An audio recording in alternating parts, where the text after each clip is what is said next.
Welcome to Off With Their Headlines. I am Meredith Constant, joined by new mother, Amanda Mata. Let's not start rumors because then the Patreon will be mad they didn't get to name the child. That's true. And I think we talked about this 2 weeks ago when we were supposed to take a break but didn't, that there's a new member of the household very quickly, I have to say, after the wedding. I was doing the Sure math. is. It doesn't add up. Yeah, we welcomed a new member of the family the Friday after our wedding. As one does. Yes. We were debating names for a while. A favorite was Barbara. Don't ask me why. Yeah, that's a great name for a cat because it's ridiculous. Yeah, spoiler alert, we're talking about a cat. We have a kitten because Meredith could not be the only podcast host with a cat here. That's going to be in the Daily Mail tomorrow about how Amanda is just copy cat. Get it? Yeah, but she's such a little diva. I love her to pieces. So She's like cute. 6 months old. Not even keeping us up at night. We're just exhausted because we look at her all the time and we don't want to stop. What is her name? Whimsy. That is so cute. Isn't it cute? And she does have a whimsy about her. So I think it works. So let's just dive right in. Please. Obviously it's off last week because girl, we needed it. It's been a week. Lemon It sure has. Really quickly, though, if you want to watch these episodes a week later, they're available on YouTube. If you want to watch the same week, you want early ad-free bonus content, you can go over to our Patreon, patreon.com/offwiththeirheadlines. And that autumn mailbag will be coming soon. We promise. It's technically autumn till December 20th, 21st. So true that.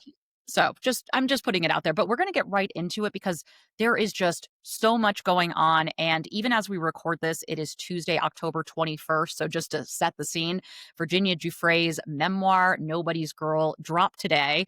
I've only seen excerpts. I haven't ordered the book yet. That's really one that I'm going to have to build up to, I think, to read. And also there are other events going on this week, such as King Charles's rescheduled visit to the Vatican and the first time that the Pope has prayed with the British monarch in 500 years. So lots going on. Meredith, you are ignoring the biggest story, I think, which is going to be the bulk of this episode, our discussion of Prince Andrew relinquishing his titles. Or did he? I guess in some ways I was burying the lead. Wink, wink. Wink, wink.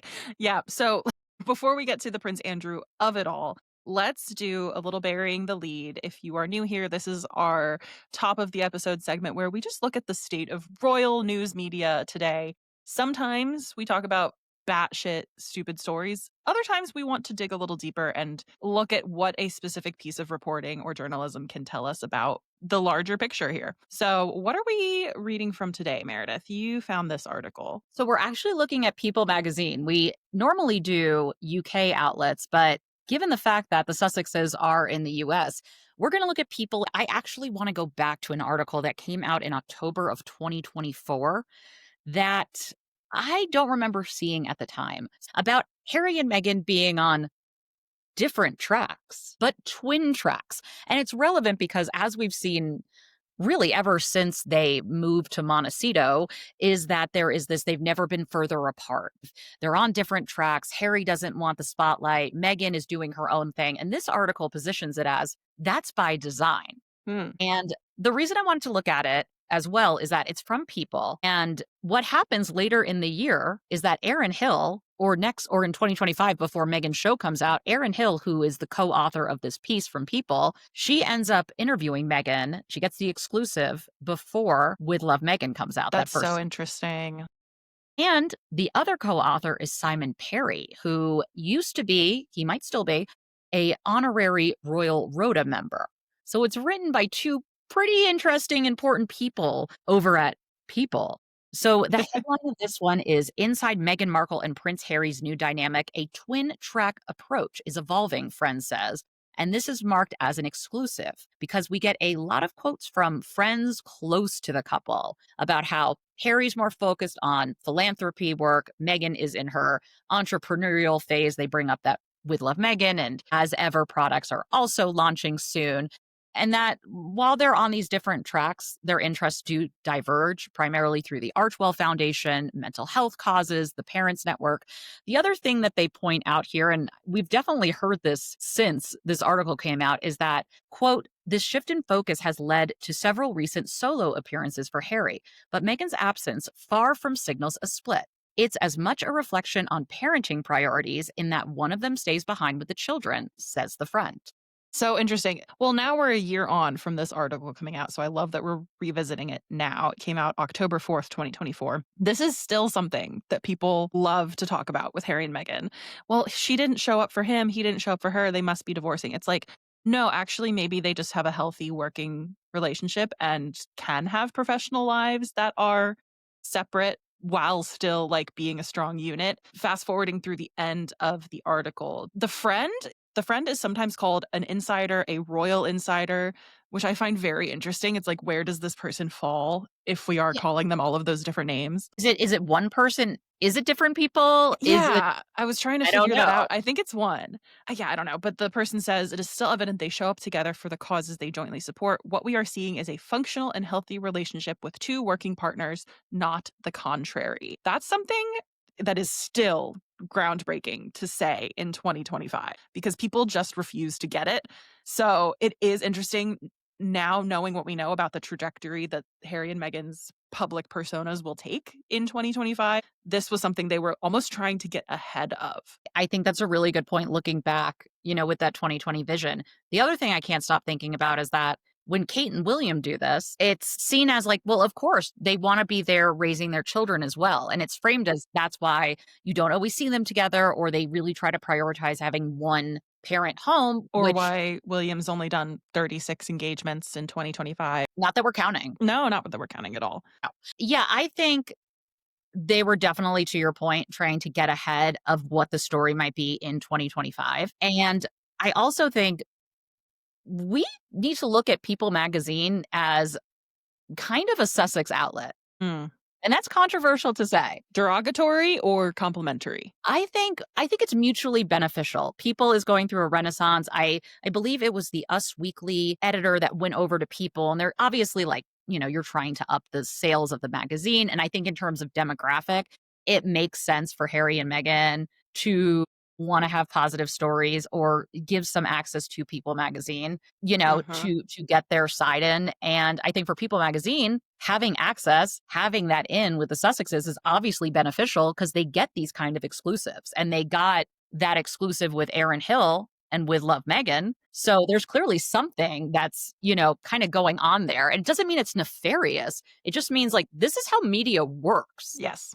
You You're have to you're work so media. naive if you don't have on-side reporters and journalists as a public figure, especially like at this level. Yeah, and I know people like to point to the fact that Harry and Meghan have said if it's not attributed to us or a spokesperson, it's not on our behalf. But there was reporting in Omid Scobie's book Endgame that that's not quite true because I think that's an impossible standard, like you said, if you are operating at this level of fame. Yeah. It made sense to say that in 2020 when there was so much being said. Statements from them were few and far between, but now even their official statements are ramping up and they have their new comms chief, Meredith Maines, right? They're clearly restructuring how they use the media to how they leverage the media even to get their side of the story in print and on the record. I think part of it too is that looking back to 2020, it was really about kind of getting a grasp on leaving, working royal life and all of the issues around that, security being pulled, finances. And now it feels like they're on offense, Yeah. you know, Which and that which is good. which Meghan also talked about recently when she was in DC for Fortune's Most Powerful Women Summit. She spoke about the deals that they did with Netflix and so on and so forth in 2020. She talked about that giving them flexibility, but also them approaching that deal from a place of fear and like needing to get their feet on the ground really quickly, which I think we've been saying for a long time. They were sort of scrambling to get deals together, make money, feel secure. Now that they're in a different place 5 years later, they have the freedom to actually like vet deals, tailor them to like what they can actually deliver. So it's just a very interesting full circle moment. It is. And I think it's just a sign for us to really look at what People magazine is saying because they are getting exclusives and they're getting the interviews too Mhm. with the couple. So just something to keep an eye on. Yeah, definitely. Good pull from the archives. I love it. Should we get one more fluff story out of the way before the big one this week? You Because know, I it's not am a bad idea because it's gonna feel weird to transition to this. yeah, I wanna get one more thing in before we are Alright, hit me with locking it. in. I cannot stop thinking about the Louvre jewel heist. I can't Lucrative. stop thinking about it. I thought it was fake. I thought I saw an account on Instagram talk about it, and I thought they were doing this fake, like, imagine somebody steals the jewels, blah, blah, blah. I thought it was I'm like, "Oh, it's a Nicolas Cage movie." It No. actually happened. Yeah, and last night so we're recording Tuesday, so this was Monday night. This happened on Sunday morning, I believe. Shane came to me and he was like, "Did you hear about this?" I was like, "Yeah, of course I heard about this."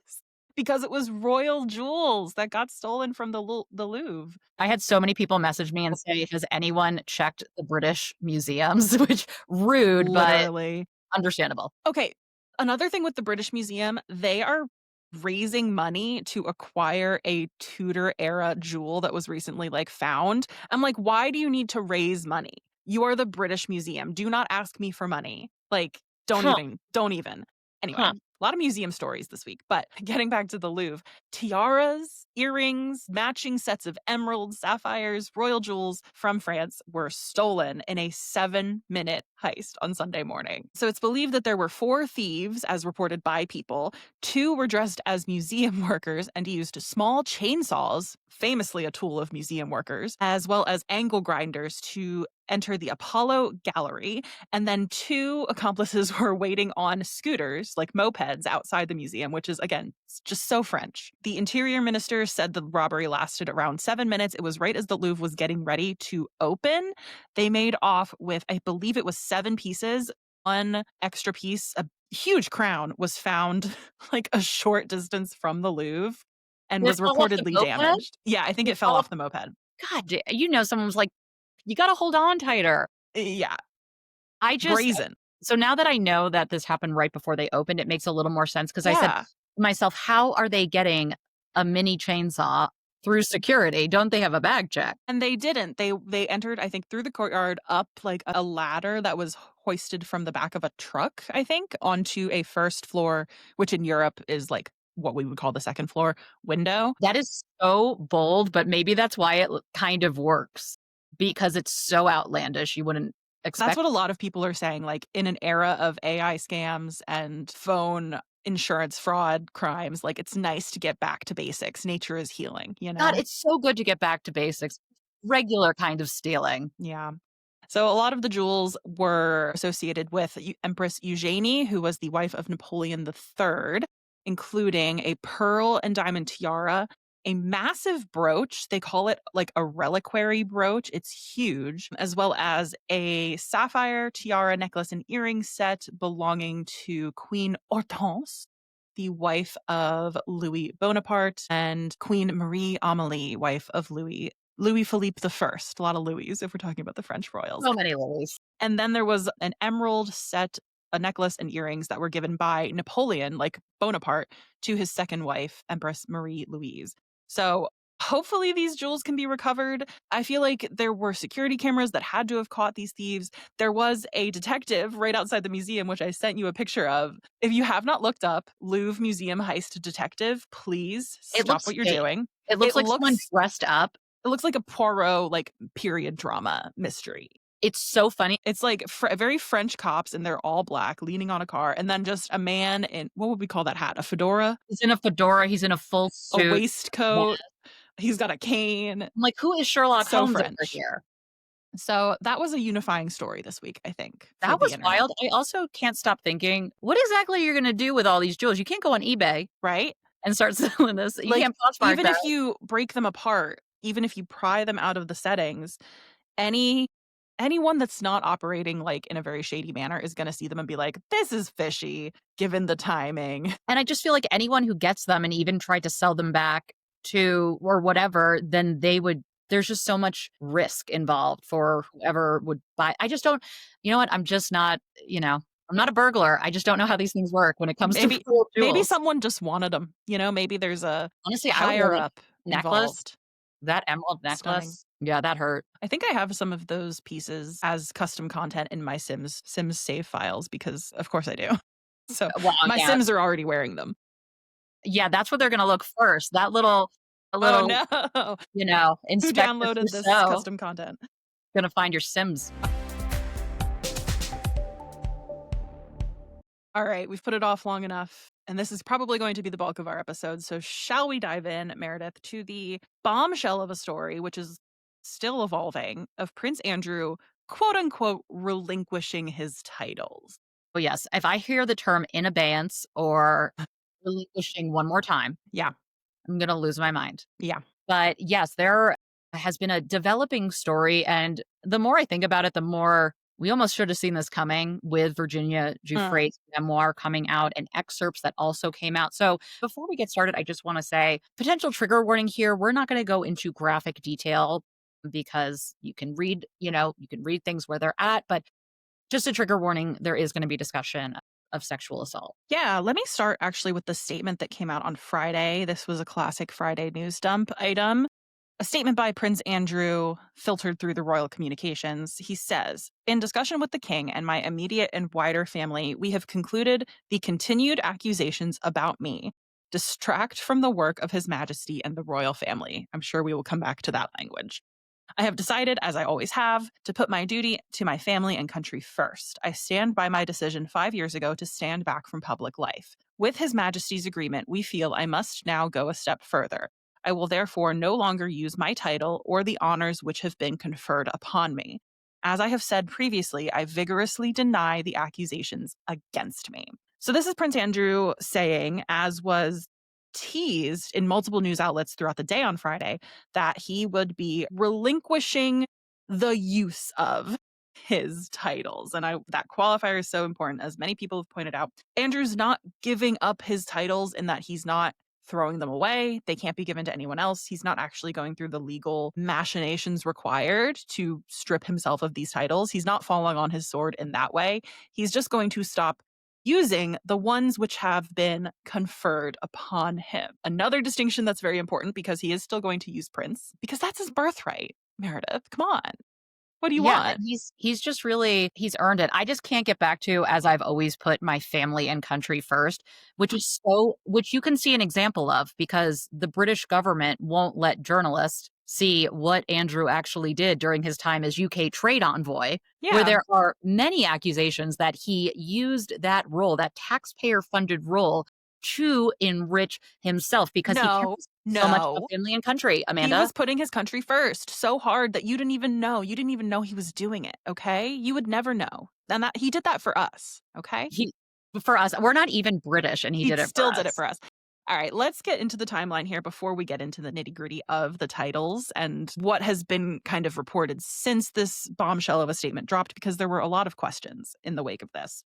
So, going back in history just a little bit to the summer of 1999, this is reportedly when Prince Andrew was introduced to Jeffrey Epstein and Ghislaine Maxwell. Andrew has said several times that Maxwell is actually the one he had the most of a relationship with. They were actually spotted going to a lunch date together in 2000. They were spotted holding hands in New York City, but not photographed together at that time. Earlier in the year, in 2000, Andrew was present at Donald Trump's club Mar-a-Lago in Florida with Jeffrey Epstein, and they were photographed together at that time. So their association at this point goes back 25 years. In June of 2000, both Epstein and Ghislaine Maxwell were present at a 40th birthday party for Prince Andrew at Windsor Castle. And this is something he was asked about in the Newsnight interview. And his response was very interesting. He tried to deflect, saying, Epstein was there, but not at my invitation, not at the royal family's invitation. It was his girlfriend, Ghislaine Maxwell, who was the key element in this. He was the, as it were, plus one to some extent in that aspect. Sure, Jan, Andrew also took Epstein and Maxwell to Royal Ascot in 2000. So the following year, 2001, would be the year that Virginia Giuffre ultimately pinpointed as the year that he assaulted her in London. The picture of them together was first published in 2011, but the interaction took place in 2001. And I'm just using interaction here as a placeholder. We don't need to be super graphic with the language. A few years later, 2006, Epstein attended Princess Beatrice's 18th birthday party at Windsor Castle. So again, he's in so deep with the family that he's coming to Prince Andrew's daughter's birthdays. The little I know from the excerpts from Virginia's memoir, Maxwell is alleged to be the person who connects everyone and hooks everyone up. Also important to remember that her father, Robert Maxwell, ended up building himself up to basically like taking over kind of how scientific research is published and stuff, and was like very well known. Her father was an influential person who knew a lot of people. And so she moved in those circles. So I'm not surprised that Mm. someone like Jeffrey Epstein got his claws into the royal family, or that Andrew went out of his way to protect Jeffrey Epstein by saying, oh, no, it was Maxwell's plus one, because you're always going to throw the woman under the bus. Sure. Yeah. In 2008, of course, Epstein was sentenced to 18 months in prison. He served 13 months of that on a work release program for most of that time. He also reached a financial settlement with dozens of his alleged victims. Of this, Drew did say in the Newsnight interview, he ceased contact with him after I was aware he was under investigation, and I wasn't in touch with him again until 2010. So it was just one of those things that somebody's going through something terrible, and I'm sorry, but I can't be seen with you, my guy, as much as I wish I could, allegedly. To that end, in 2010, Andrew and Epstein are spotted on a walk together in Central Park. It was the only place he could stay. He couldn't have this conversation with Epstein over the phone. No, Had to go obviously there not. and stay with Epstein. And the fact that this photo exists, I think, might be the only reason that Andrew has ever admitted to keeping up contact with Epstein, until, of course, this year when emails and other communications have started to come out from Andrew and his wife, or I'm sorry, ex-wife, Sarah Ferguson. And that's what's really important here, is that up until basically a week ago, we were under the impression, well, we were told that that last final meeting with Epstein was cutting everything off. He couldn't be associated with him because Epstein was going through more charges and accusations. And what we have learned this week through some of the reporting, which we'll get into, is that the relationship was not cut off. Similar to Sarah Ferguson, he sent an email, because it's always good to put things in writing. With your About- title. Didn't he use his full, like, Knight of the This Garter man title? can't even just say A. He loves the trappings of royalty so much, he had to include his entire title. Yeah, not smart. I don't think we're dealing with the sharpest in this situation. Not the biggest and the brightest. And again, putting in writing that, hey, like, we're all in this together. We're, Yeah. hopefully we can play again soon, is what Andrew said, which gross. Yeah. Well, and similarly, in 2011, Sarah Ferguson admitted that Epstein had helped her pay off debts owed to her former personal assistant, who had claimed £78,000 in unpaid wages. Epstein apparently personally offered to help her with those bills. In an interview at this time, Sarah Ferguson said, I personally deeply regret that Jeffrey Epstein was involved in any way with me, and basically disavowed him completely. And this is the thing that was referred back to again this year in 2025, when emails from Sarah Ferguson back to Jeffrey Epstein surfaced again, basically saying, I'm sorry I did that. We talked about that in an earlier episode. Just, again, another sure Jan moment. Then in 2015, in a U.S. civil case filed against Jeffrey Epstein, this is the first time Prince Andrew is kind of dragged into proceedings. He is identified in a court motion, so basically in evidence. Again, not a criminal case, but this is when Virginia Giuffre's accounts start to enter the public record. And at this time, he comments, again, I wish to reiterate and reaffirm the statements that have already been made on my behalf by Buckingham Palace. My focus is on my work. Deny, deny, deny, of course. 4 years later, 2019, we have Epstein arrested once again on new sex trafficking charges. He dies later that year. Investigators conclude he has died by suicide. And a few months later, so Epstein dies in August, and in November, the Newsnight interview with Prince Andrew is being filmed. So again, I'm completely innocent, but yeah, sure, let me clear my name. Like, I don't sweat. it never made sense to me. I can't get over the fact that there was nothing off the table for Emily Matlis to talk, and they raced out of there so quickly once they had that, because they were like, we cannot give Mhm. them a chance to stop this. Yeah, and it's important also to, oh no, you're going to get that there in the timeline. Never mind. I'm jumping ahead. No, you're good. So the interview airs on BBC Two on November 16th. You can still go watch it on YouTube, despite the fact that Prince Andrew apparently realized he effed up and announced 4 days later on November 20th, 2019, that he would be stepping back from public duties. At this time, again, he says, it has become clear to me that the circumstances related to my former association with Jeffrey Epstein has become a major disruption to my family's work and the valuable work going on in the many organizations and charities I am proud to support. Therefore, I have asked Her Majesty if I may step back from public duties for the foreseeable future, and she has given her permission. He says, I regret my association with Epstein. I deeply sympathize with everyone who has been affected and wants some form of closure. Again, just all skirting around ever acknowledging any wrongdoing, ever offering any sort of actual apology or taking any accountability, as you wouldn't, right? Because criminal charges have never been brought against Andrew. Also, the idea that you made this decision. He didn't make this decision. I asked the Queen for her permission. Like, No, you didn't. yeah. There was pressure. And the pressure didn't stop there. This obviously wasn't enough because in 2022, Prince Andrew was stripped, quote unquote, of his military affiliations and royal patronages. So these were said to have been returned to the Queen, meaning he no longer held them. He wasn't just putting them in abeyance, as one might say. And this all came about because in August 2021, Virginia Giuffre filed her civil lawsuit against Andrew in the US. So, in the wake of that, Andrew and Virginia settle out of court, but he continues to not undertake any public duties as he was defending this case as a private citizen. And I guess the reasoning is we don't want to muddy the waters between public and private here. Which also ironic given the fact that the Queen paid the settlement. Most likely that would have come from the Duchy of Lancaster. What we've learned since is the way in which actually the royal family, in a sense, does make money off of government departments, taxpayers. So in some ways, how do you even separate the mud from the water there? You know what Yeah, I you mean? really can't. You really can't. And also around this time, the FBI was allegedly trying to make contact with Prince Andrew to bring him to the United States to ask him questions. And basically, what I've read is that Buckingham Palace just kind of ignored it and it just eventually went away. So, Was this the yeah. thing that was kind of revealed in Virginia Giuffre's memoir recently that he, quote unquote, hid at Windsor Castle? I think that was about when they were trying to serve him and how hard it was just to Right. serve him the soup because he was Yes. hiding out at Windsor Castle and they Yes, yes, couldn't yes. get to him. Because serving a prince is hard. I'm sure. I can Yeah, only but imagine.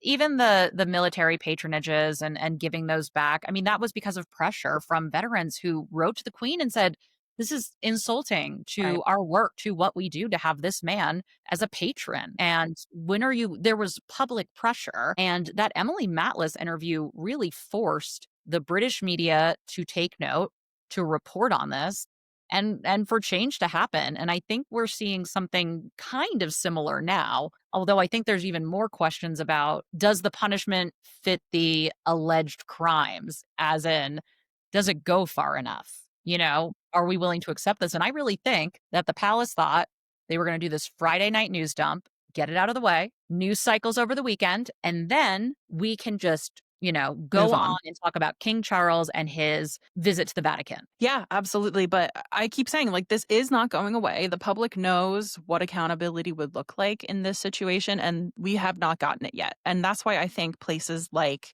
Netflix and Amazon Prime have adapted this story because it is still kind of unresolved. Virginia Giuffre, in her posthumous memoir, I read an excerpt where she actually talks about the dramatizations and she praises them because they captured Andrew's, quote, arrogance and entitlement.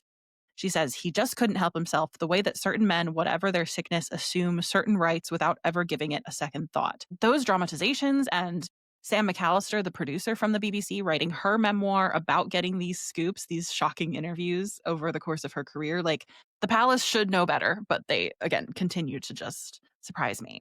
Because you don't need accountability. So you kind of brought us up to where we are right now. Yes, I have. So let's just go back first to Saturday, October 11th. This is when the Daily Mail, Mail on Sunday, published emails between Prince Andrew and Jeffrey Epstein.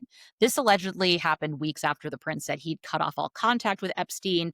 It is the day after the Mail on Sunday published that now infamous picture of him with a teenage Virginia Giuffre that led to his downfall. Prince Andrew is quoted as saying, "I'm just concerned for you. Don't worry about me. We're in this together." So the timing of that is very interesting. Obviously, wanting to get ahead of the story for Epstein and his relationship with Epstein. I also am thinking about this in terms of, we know that tabloids can and do buy scoops, buy information, are sold information.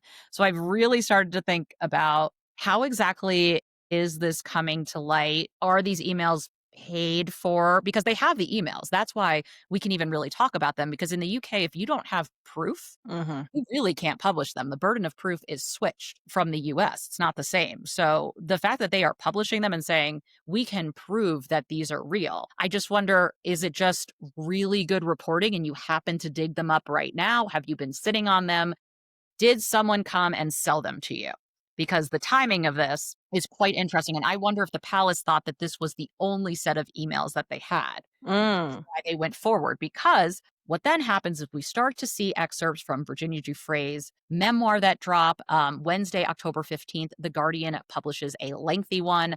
One of the really just quotes that make you mad was that she writes on their first meeting, quote, when Prince Andrew arrived at the house that evening, Maxwell was more coquettish than usual. Guess Jenna's age. They sometimes refer to Virginia as Jenna, like the part of her name. She urged the prince after she introduced me. The Duke of York, who was then 41, guessed correctly, 17. My daughters are just a little younger than you, he told me, explaining his accuracy. As usual, Maxwell was quick with a joke. I guess we'll have to trade her in soon. I hate it here. Yeah. Um, so not great. And so finally, after we start getting stories from the Times that perhaps King Charles is going to do something about this, we get that Friday night news dump. It's embargoed till end of workday Friday in London. And that's when Buckingham Palace releases that statement that at first is covered as breaking news. Prince Andrew forced to give up titles, subtitles, relinquishes titles. It's not quite the case. Yeah, the language has been interesting to say the least. I believe it was Victoria Ward at the Telegraph who was one of the most prominent users of the phrase in abeyance. She wrote 5 p.m. GMT on Friday, so this would have been before the statement came out, but it was understood at that time that Andrew would put all his titles in abeyance, having come under huge pressure from the king. And I was thinking about that, like, somebody reached out to me actually saying, as someone who has done lots of research about titles and peerages in the past, this makes zero sense. They are rewriting the term abeyance. It's very clear, like, Andrew still holds the titles, but this terminology makes it more confusing. And they said, quote, they're just saying words for the sake of words at this point. Because apparently an abeyant title is one that either has like multiple claimants or you don't know who the claimant should be. Like if there's a peerage that should go to the next of kin, but that happens to be a daughter. Until that's figured out, the title becomes in abeyance. This is reminding me of preventative chemo or cancer. Words have no meaning. And they should have meaning, because this actually just makes it worse. But I think what we see here is the British media wants this to be a win For King Charles. for King Charles. Yes. And that's where you're seeing some of the positioning of this is a win for King Charles. Also, I think it's very clear that for everyone involved, they see Prince Andrew and more coming out about this as potentially the downfall of the monarchy, which I don't know if I agree with or not, but otherwise, Well, we can report on this fairly. I have a theory, Please. which is the timing. It's a half baked theory. The timing of Virginia Giuffre's memoir and the associations with Epstein are almost a distraction from another story about Andrew that is getting less coverage, but I think is equally important, his connection with alleged Chinese spies, which we haven't touched on yet. Yes. There was a piece in the Telegraph yesterday, the 20th. Prince Andrew is deemed a threat by security services. Concerned about the royals' links to alleged Chinese spies reached highest levels of government, say sources. So apparently, multiple sources told the Telegraph concerns about the prince were raised by security services as long ago as 2021. And this again, and that's part of the reason why people want to know what happened. What when he was accusations are you talking about? Yeah, that's why people want to have more information about what he did as UK trade envoy. And I have to say, a book that I recommend right now is Andrew Lowney's book entitled, Mhm. because I mean, it's probably the most comprehensive study on Prince Andrew's time as trade envoy and some of the different deals that happened for the fact, like his house that was on the Mm. market for years sells 4 million or something over ask to the son-in-law of a president of a country that I cannot remember, but people were like, how can this not be in Well, exchange for something? speaking of his house, did you see the new bombshell today that apparently Andrew has not been paying rent at Royal Lodge? That is the latest story to come out. We're going to go back in a second, but that latest story literally dropped a little, well, it might have dropped earlier because London time. Someone's calling it a peppercorn I know. I amount said peppercorn and I said, that he not pays. the diner in Summit, New Jersey. But no, it just means that basically, and we knew this because of 2005 reporting from The Independent, that Prince Andrew was among royals that were not paying market rate for their living situations. And at the time, it was believed he was paying about £250 a week. The recent reporting from The Telegraph says, hang on. We have the lease agreement and it says as demanded. It's One peppercorn, if demanded, per if annum. demanded. So That could be a pound, 1 I pound. would love to live in a world where rent was just determined if like they felt like charging you. And he also apparently has to do upkeep on the interior and the exterior. In the lease, it says he has to paint, paper, polish, decorate. Anyway, this is not important. But all these questions are now being raised about the deal he has with the royal family, with the monarchy, why he's been protected for so long. And I mean, my question now is just what else could still come out about him? I have two questions. Well, I have three, and we're going to lead in back into Saturday after my first two.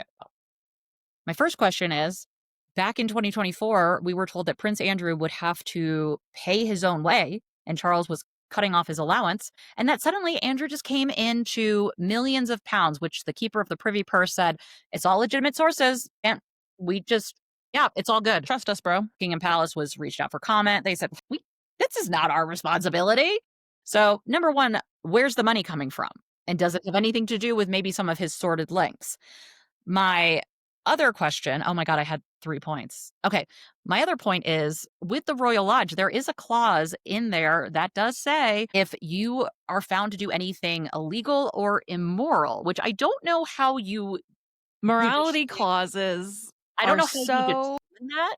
they're applied so loosely when it comes to women in the boardroom. And here's Prince Andrew, who also has a morality clause that we just conveniently overlooked until now. So what I'm saying is there are baked in to the agreement, there are clauses that they could implement to remove him from the Royal Lodge, to break the lease. If they were to implement those, remember, he still vehemently denies all the claims against him. They've never admitted any wrongdoing. And I think it would reflect so badly on the institution if you did set that in stone. Because remember, these people were invited to palace functions. They were at Balmoral. They were at parties for the birthday party for Prince Andrew. I think was also for other members of the family as well. So the association then comes off of Andrew and reflects onto the entire institution. See, I think we have a bigger problem with the institution, and it's based on what came out this weekend. And I think the other reason why you want this Prince Andrew problem to disappear is it just a bad apple? Or are there other members of the family, current or prior, that have had, maybe not to the extent, connections with foreign leaders or business relations or things like that? You know, do we start to question the institution, not just the bad apple, the wayward son? So on Saturday, the Daily Mail on Sunday said, wait, there's more. And they dropped yet another email. Now, this one, honestly, this one is the one that really got me. These are from 2011. Prince Andrew emails Queen Elizabeth II's then Deputy Press Secretary, Ed Perkins. And this is around the time that photo is going to come out, right? It's all in that same timeline. And says, basically, buddy, we might have an issue. And what he puts in writing, let me scroll down so I can read it to you. I'm not just doing Again, he didn't remember meeting this woman, but he knew the photo was going to come out and knew it would be a problem. Okay. So here's the first message he sends. And this is February 26, 2011. Ed Perkins, I've just had a short conversation with Maxwell, and she says VR, Virginia Roberts, is a lying so-and-so. This is consistent with what J.E. says, Jeffrey Epstein. If this comes to the crunch, we must have a statement ready. You know, that really dependable Jeffrey Epstein, who has already been in prison once so far for alleged crimes involving. Yeah. Minors. Yep. Ed Perkins replies, indeed, sir, all received. Lawyers primed. 2011. 2011, never complain, never explain. We don't use Lawyers lawyers. primed. Lawyers primed. We need to have a statement ready to protect me. That is Queen Elizabeth's deputy press secretary replying. Prince Andrew then goes on, because don't put things in email. It would also seem she has a criminal record in the States. I want to be clear, Virginia Giuffre's family vehemently denies this. Goes on to say, I have given her date of birth and social security number for investigation with blank, the on duty PPO. So a new allegation is that Prince Andrew might have been using the Met to either obtain information on Virginia Giuffre for a smear campaign, right? Or that they were helping him in some way and potentially colluding. So my other thing is, if we want more accountability and responsibility, the Met says they're investigating this, but if anything comes out that looks bad for the Met, are they really going to look into this any more seriously, or are they going to protect themselves? So it is just dark. It is bad. And I don't know if you can outrun this news cycle. I think it's really dependent on how much the British media stays on this, if they pivot, if they see something shinier carrot to pivot after. But what's Yeah. really interesting is seeing Prince William and Charles's, articles pushing, their point of view. Because Yes. for some of the more pro-Charles outlets like The Telegraph, you see, Prince Andrew was forced to fall on his sword by King Charles. King Charles was really the driving force behind this. And then you have the Kensington Palace outlet, the Sunday Huh. Times, Yeah. suddenly reports, oh no, that doesn't go far enough. Prince William, when he is king, is going to ban Andrew from all royal and private public engagements. He's not going to be invited to the coronation. And then Tom Sykes of the Daily Beast, the royalist, goes a step further and says, and he is friends with people in this circle. So I just find it interesting, like who is giving him this information and why. Not saying it's true or not, but this is reported by Tom Sykes. He says that friends and allies of Prince William have reached out to him to say that that's not even the whole. Every non-working, which is a made-up term, royal, will have their HRHs and titles stripped. So that includes Eugenie, Beatrice, Andrew, Harry, Meghan, Archie, Lilibet. What do you make of all of this? I find this very interesting because Sykes actually gives us the tactic that will be employed to do this. He says William will enact this dramatic change with an executive royal order known as a letters patent. This is the thing from 1917, King George V, that allowed, it's a whole mishmash of wording, the children of the monarch and the sons of the sons and so on to have princely titles and HRHs. So apparently William is going to issue his own, which I guess would retroactively remove titles, which isn't typically how these pieces of executive action, for lack of a better term, work. They are typically not retroactive because I think that is interpreted as petty and Was that what happened was it Denmark where the queen took Yes. away? Yes. So for her second son, she removed the princely titles of his children and made them all, I think it was like dukes and duchesses or counts and countesses. And I think it's all good now with the family. But like she apparently thought she came out later and she said she apologized for thinking like a queen and not like a grandma in how she announced that move. But like, yeah, there are situations where this is done retroactively, but typically in the UK, you don't see these things applied retroactively. That's why Princess Anne was not put ahead of her brothers when the line of succession was amended to allow sisters to inherit before any brothers, right? A source also said that William's own kids, so George, Charlotte, Louis, could have their titles informally parked until they become adults and can decide for themselves if they want to be full-time working royals. Nothing I've ever observed What? about Prince William tells me that he would want to do this. Also, in what world, number one? Also, George has a choice? Since when does George have a choice if he's going to be king? Yeah, I it's crazy. I wonder if this is testing the waters to see if there's an appetite for this or not. And, we have said in the past that maybe the UK monarchy should take cues from other European monarchies. I didn't necessarily mean in this way. And, I mean, the slimming down angle, sure, but that's not what this would be about. It would be no, pettiness. It would that's the be thing. It's like, what? Why? grievances being avenged. I think that's understood because in no world are the quote unquote, using the term loosely, crimes of Harry and Meghan equivalent to what has caused Andrew's titles to be put on the shelf, right? Like, I think by no stretch of the imagination can we make those two equivalent. Yeah, and that's like my obituary, and we haven't even talked about this, but my obit for the week is any articles comparing Harry to Andrew. It's not there. No. It's not there. If you say, "You know what? Andrew needs to be investigated for the crimes against him." Okay. So what does Harry need to be investigated for? Right. Nothing. Right. There is nothing to go to the Met Police to be investigated. This Yeah. is not the same, and the fact that it's treated the same is journalistic malpractice. Seriously, yes. Even if we are just saying, well, William thinks, that's reporting that I think is done in bad faith in order to get it into print. The Daily Beast also understands that William apparently lobbied hard for Andrew to also have his title of prince removed, which again would have required going to Parliament. Like, there is no way to do that without making a sweeping change that then could be used against other royals in the future. Just one quote from a friend of William's that says the removing of the princely titles should have been done by Charles this week, but William knows he doesn't have the strength because of his illness. I'm sorry. He doesn't have the strength to what? Write a memo and sign it? I also want to backtrack a bit because I've been doing some research for my Substack series, Will's Way, and I went back to Endgame and what was written about William and Charles not being in lockstep. And this is before Charles announces that he has cancer. I mean, this comes out in November of 2024. And what's said at the time is that basically the same thing that you just said, but not with the caveat of cancer. It's just that his father is too weak to do this. And William is decisive. I will say that there is credit given to William for really forcing the hand when military patronages are reaching out, being like, we have to do something. This is hurting the monarchy.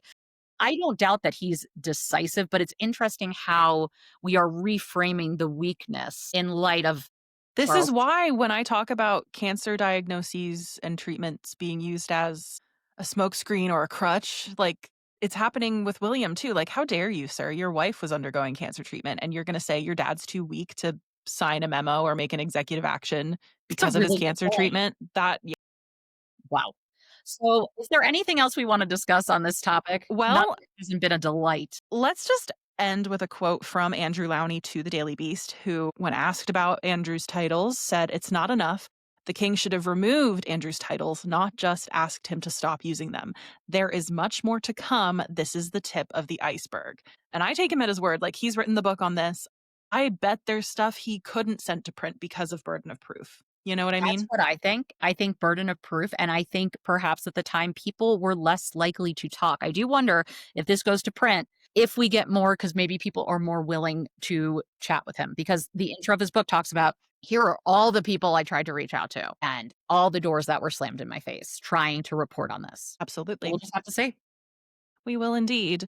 So, to wrap up today, we didn't want to leave you on that note. We do have some recommendations. The royal books are a flowing. Oof, It's harvest season, we y'all. are fed. So, if you haven't yet checked out Andrew Lowney's book, what is it called? Entitled.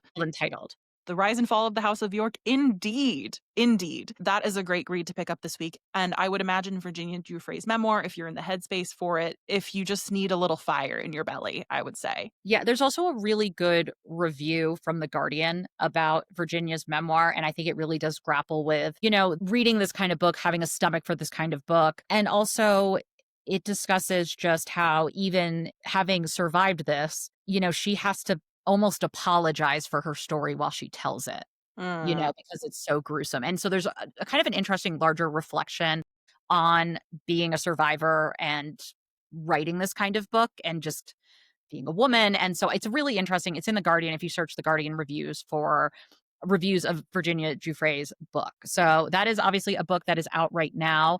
Also, we both received The Boleyn Trader. Oh my God, yes.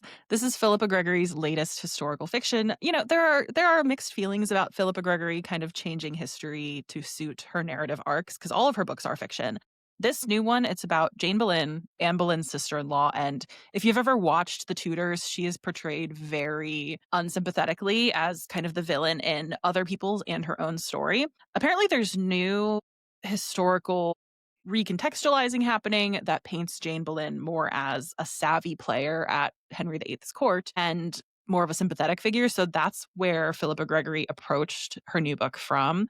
I haven't dived into it yet, but you're right, Meredith. The PR package was so good. We got French presses and tea. London Fog. And they even, before we got the message, we received like a note that Yeah, a was little secret note. wax seal and, if this is only for your eyes, because obviously, the spy mechanisms of passing along information are a big part of this book and letter Yes. writing and how you keep it safe. And it was just written in Old English. Like someone had to go online and put it in one of those like translator things Yeah, to for let us sure. we were invited to court. It A plus. I wish I could go back and tell 16-year-old Meredith that she's gonna be staying up late reading The Other Boleyn Girl by Philippa Gregory, and then one day she's gonna get the PR package. That's so, Look, what a moment. living. I've read about 135 pages, and it's interesting because and I almost wish I could reread The Other Boleyn Girl before this one, just 'cause you're just getting different Yeah, different vantage point. perspectives. Yeah. And I have to say, I mean, we moved pretty quickly through Anne Boleyn, and you're sitting there going, "Oh my god, I know what's gonna happen," but then seeing it from her point of view and the way she's in the dark at certain points where you, the reader, know where this is headed. Headed not meant to be a pun here. I will say what's interesting is that she's definitely portrayed, again, this is a fictional account. She's portrayed as a complex character, right? Who Mhm. has been raised to be this courtier, this spy, and is married into this family and realizes that they will drop her, at any second. George really his first love is Anne. It's not her. I'm not saying that in any sort of way, just that she's not a priority, basically. But there are these moments where to your point, like she'll say something and then later be like, "Oh my god, I didn't know they were going to take those words and use them." And it's like, "Girlfriend, you've been at this for 20 years. What do you mean you weren't thinking about how you were phrasing something to the person that you report to?" Mm. You know what I mean? So there are these moments where you really kind of have to suspend belief that she's both cunning enough to withstand and survive, but also doesn't think about her words wisely in certain situations. Interesting, okay. But I Okay. was just thinking She's about that only as human after all. she's only I will say, though, it's a great book. I have to stop reading it at night because I keep staying up too late, but this is a very good, cozy afternoon with a London fog, perhaps. It's a good historical fiction. Okay. And if you're listening to this in real time as we drop the episode, I am running a giveaway until Friday, October 24th. If you would like to be entered to win one of 5 copies of The Boleyn Trader, that's on my TikTok. So, Matta of Fact on TikTok. Nice. I wanted to also give a shout out to another Tudor retelling that I came across this weekend at the bookstore. I didn't know this book had come out. It's a sci-fi fantasy retelling of Henry VIII's 6 wives. So kind of like Six the Musical, but bisexual and like Oh, little dark and gritty. So basically it's called Six Wild Crowns by Holly yes, please. Race. In it, basically the king of not England, but Elbin is told by a god that he has to have 6 wives in order to keep the kingdom protected. So he's on his second, and her name is Boleyn. And each wife, I think, gets to be in charge of like a different island in the kingdom. And in order to like become the favorite, Boleyn strikes up an alliance with Seymour, who Jane Seymour, third wife, and they start to uncover like there's more to this founding legend than the king wants people to know. I won't say any more than that, but this one I picked up and I brought it home with me, and I'm very excited to dive I in. have to read that. I'm also really kicking myself that I didn't think to write 6 fan fiction like 5 years ago. Oh, for What were we sure. doing? We would What be were we doing? This millionaires. sounds amazing, though. And then we also have, another royal book that's coming out next year. 2 royal books that are coming out next year, I actually. know, but the first one, let's talk about Omid. Omid Let's give him Scobie's a shout out. Omid co-authored a series. It is part of a larger deal. The first book is called Royal Spin, and it's a fictional account of a woman who works for the White House, and then she goes and works at Buckingham Palace, and it is a fish out of water story. It sounds amazing. I'm very curious to read it and also think about it through the lens of Omid's time as a royal rotor reporter. Not obviously saying that there's going to be direct correlation, but I imagine in fiction, it's made up. So you can play around with maybe things that or you can't report on. So I'm very curious to see how this plays out and also the Americanness of the The main character protagonist. Yeah. and I will how say Royal Spin, which is out next year. There are arcs everywhere. If you're on NetGalley, you can probably get applied. You can probably get approved for it pretty easily. But it is a little bit lighter in tone than a lot of what many would call Omid's previous oh yeah, scathing accounts of monarchy. You know what I mean? Like It's fun. It's light, it's bouncy almost, and there's like a romantic subplot, a love triangle, the whole 9. And this is the basis for a future TV show. It's public. He did sell the rights. I forget to whom, and that's in production. I'm That's not sure awesome. where in the process, but this is also a starting point for a TV series, which I think could be very, very fun. Like Yeah. you can really see this playing well. And so it's a really cool pivot, to something a little different. And I'm sure much welcomed. Oh my gosh. Press tour of Endgame. The way he doesn't wanna talk about, like, royal news anymore so badly that he created a fantasy universe I don't of the blame this royal. man at all. I just don't blame him. And the other book coming out, this is actually by an Australian journalist who does cover royals. Her name is Rebecca Armitage, and her book, Heir Apparent, comes out in the United States in December Yep, December this 2nd. year. I received an early copy, and I have to say, I loved the letter that was included in it. They usually send a letter kind of introducing you to the book and telling you about it and some other. And one of the things she writes, though, is that so often royal stories are looked at as frivolous when in fact they can reveal a lot about power structures and all of these different things. So, this is another fictional story about a woman named Lexi who is a British princess by birth. She decides that she needs to get out of this world and she moves to Australia. She's setting up her life, her quiet life, and then there's tragedy at home which pulls her back. And part of the plot of this book, or the larger question, is how does monarchy survive in the modern era? So I cannot wait to dig into Yeah. this book. Her articles, I dug more into her reporting. I find it fascinating. It is totally different than UK reporting. It is much more fleshed out. It's like the reporting we want to see is what I've seen through some of Rebecca's older Well, pieces. yeah, the Australians in general are just much more pragmatic about royal reporting and even just conversations about the royals. I had a conversation with some folks in Australia just yesterday, and we were just touching on different topics. And I was like, "You guys might have a Will and Kate visit soon." And she goes, "Yeah, we the last one we had was Meghan and Harry, and I don't know, we need to get the bad taste out of our mouths." And I was just like, "Oh, interesting that you Ooh. would just say that, but like I don't think you mean it in that way. I think you just mean like that all ended very badly." Anyway, Yeah, no, and also, I mean, famously, William and Kate had a weird visit when George was younger, when yeah. there was photos taken of Kate and George, which were and then there was a huge thing with the Mhm. Australian media and And stuff. I believe. George threw a wallaby on the ground. Wait, wait, Not a real one, how a did stuffed one. He was a I baby. was like, "How did he pick up a wallaby?" Like, was he a Anyway, toddler? he was, yes. Anyway, Wow. yes, Heir Apparent, I got sent this one over the weekend too. I'm very excited to dive in. It's definitely one to watch. Put it on the shelf if you are in need of some royal fiction.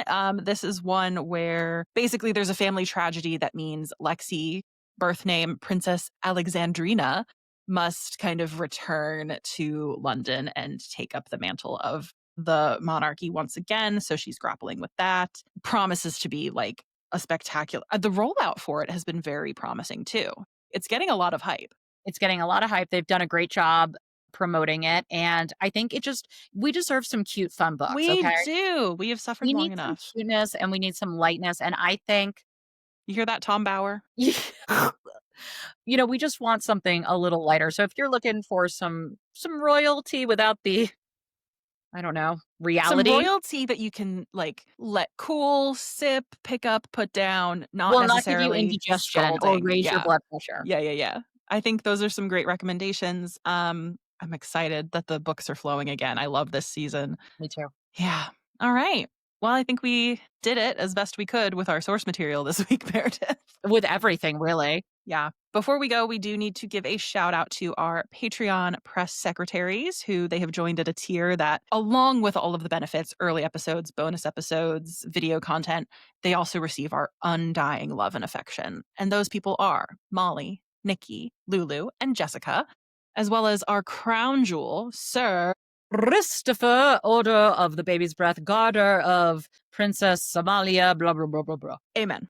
And also with you. Thank you for not letting us sign our full legal government names on all of our emails asking you to jet off to get us a cheeseburger in the middle of the night. I Yeah, pivoted. we I really pivoted. appreciate that. Keep doing what you're doing. Keep up the good work. And if you enjoyed this episode, please give it a nice rating and review. We would really appreciate it. And we like to read those out on air as well. So if you want And a I'd little like to get shout the out, rating back up to 4.7. I don't know who was trying to tank us, but we get it back. Yeah, we can always tell who listens in good faith and who doesn't, just like to be clear. So yeah, until next time, be careful what you put in email. Bye. Amen.